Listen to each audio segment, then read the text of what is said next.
I was out there for one test. Right. In fact, I was in with Barry in the lab, and Dennis came in and said, "We're about to run a test. Why don't you guys come out?" Or I think he said, "Barry, why don't you come out here and bring Bob with you?" We went out there, and the craft was already outside the hangar and was just preparing to lift off. Now, they were in communication with somebody in the craft. So there was a person in the craft? Yeah, there was certainly a person in there.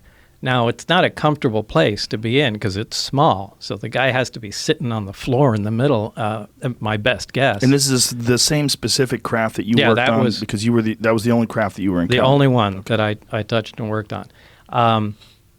And it quietly lifted off the ground, which was incredibly impressive to see. Quietly or silently?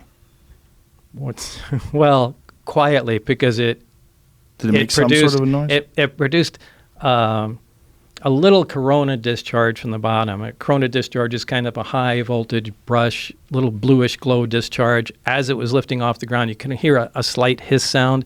Now, as soon as it cleared the ground by about 5 or 10 feet, maybe even less than that, the hissing stopped and the blue glow disappeared.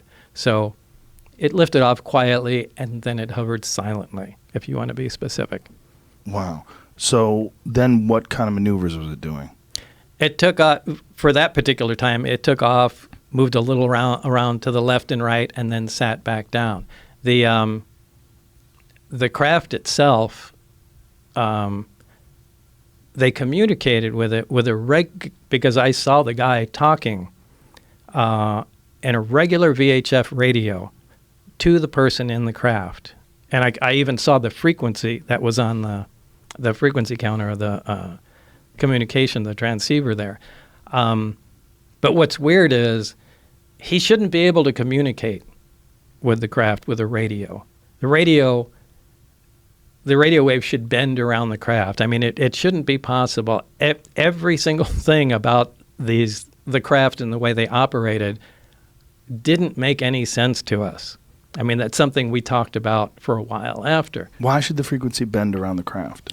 Well, you really have to look at the way the gravity wave comes out of the craft. There's the reactor's in the center, and there's a waveguide that goes up to the top. There's actually a small appendage that sticks out of the top of the craft, and it produces a heart-shaped gravitational distortion around the craft.